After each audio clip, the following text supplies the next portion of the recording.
But I don't believe that there's gonna be anything that's gonna take away your PTSD, because every time you start talking about all this bullshit that we've been talking about in this room, my fucking memory banks just start flooding back in. Right. I had to live with it for such a long time, and I tried to wash it out of my mind. I tried fucking everything. And it's nothing that you're gonna forget.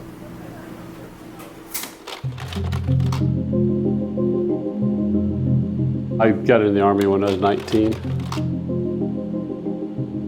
And 1964, and I was in country in 65 and 66 in Vietnam as a helicopter mechanic.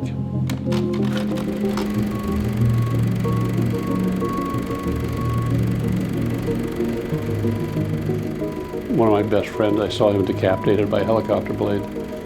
And that was the one that got me. I think I was 22 when I got out.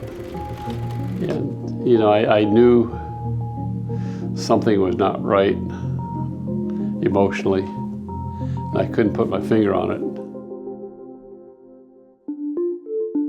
PTSD is basically a collection of symptoms that happen to people after a traumatic event, such as sexual abuse, rape, war, accidents, that kind of thing.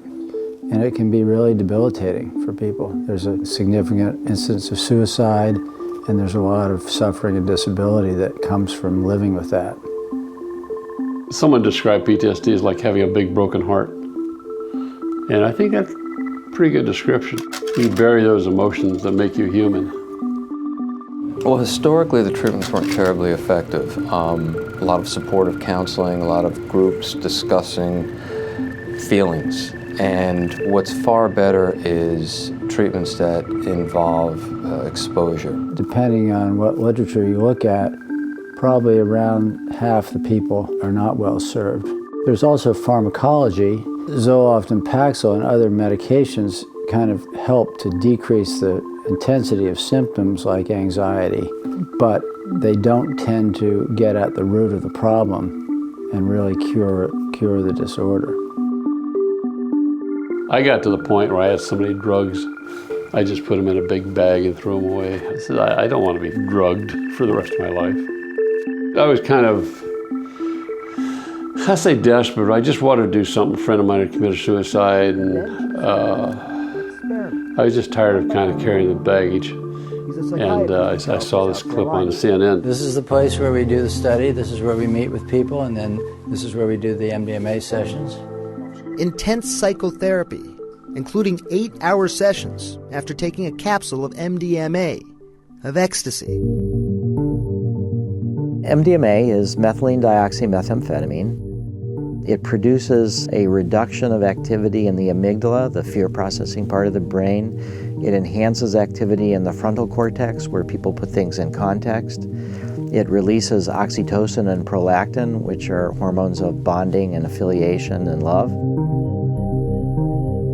And the remarkable thing that we've learned about memory is that when you remember something, you have to reconsolidate the memory. You're basically recreating the memory. So that if this memory is linked to fear, and under the influence of MDMA, you can bring back the memory, but the fear response is dampened down. Then when you reconsolidate the memory, it doesn't have that fear to it. And you've been able to put it in context as then and not now. Well, it's certainly understandable that people don't necessarily realize that this could be a potential therapeutic tool. A lot of people don't know the history. Most people don't understand that MDMA really began as a therapy drug in the middle 70s and early 80s. And then from that, some people realized that they could make a lot of money selling it in more recreational settings and more public settings.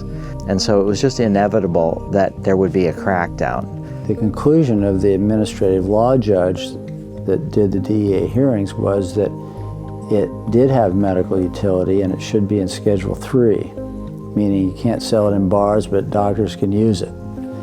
And the DEA administrator overruled that and put it in Schedule 1 anyway.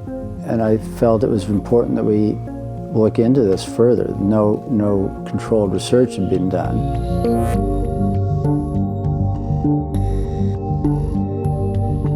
We designed a study in which people would have 8-hour all-day sessions with me and Annie, in which we'd give them MDMA and then spend the day with them, helping them process what came up.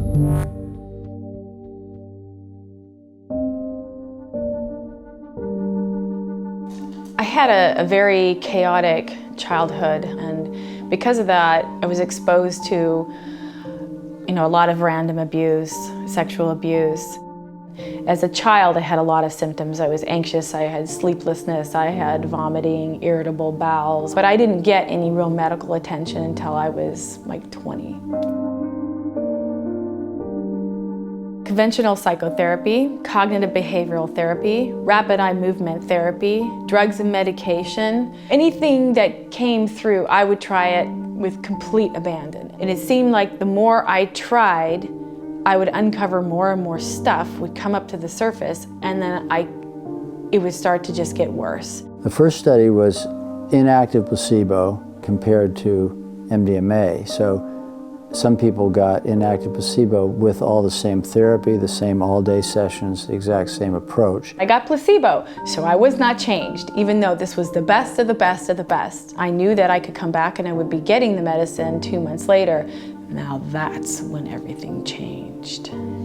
Well, in our first study, basically in a nutshell, 25% of the people that got the therapy with placebo were basically free from PTSD at the end, compared to 83% with MDMA. So 83% no longer met criteria for PTSD. There's a thing called a CAPS score that rates how sick you are.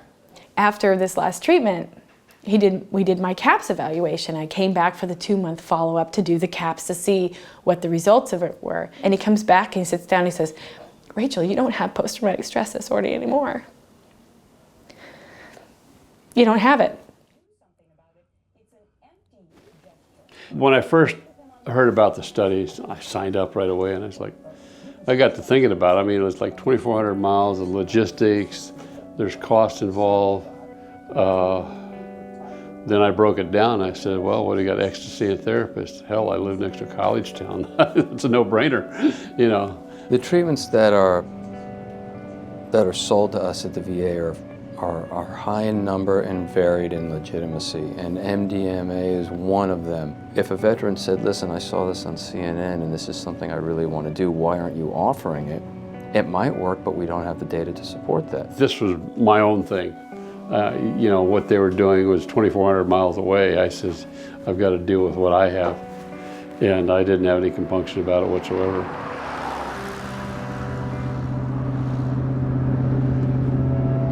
Fortunately, I had a friend of mine's son. He had met some guy in Sacramento who was going down to Los Angeles to score a big bunch. And I was able to get some, and it worked out beautifully.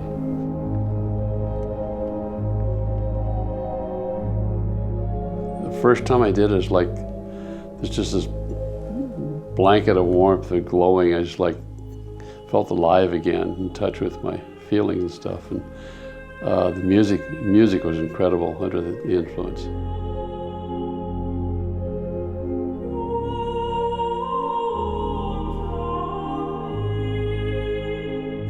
And after I did the first session by myself, I felt a noticeable difference.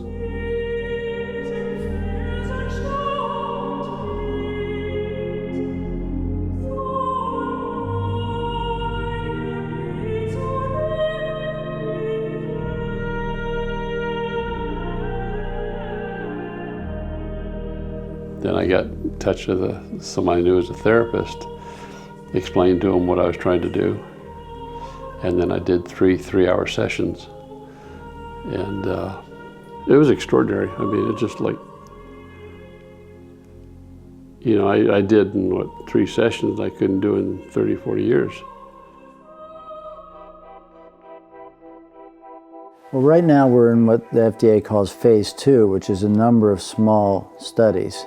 And then hopefully in a couple of years we'll be able to move on to phase 3, which means 200 to 300 people each in multiple sites. And you need 2 of those to then apply to FDA for approval as an indication, as a treatment. if it keeps going well, what we think is going to happen is it would be approved, not that you can give a prescription and people can pick it up at the pharmacy, but that it would be approved for use in specially licensed clinics. Last year, the VA spent around $5.5 billion on disability payments for over 275,000 vets. They perceive this as a crisis. There's 22 vets on average committing suicide every day.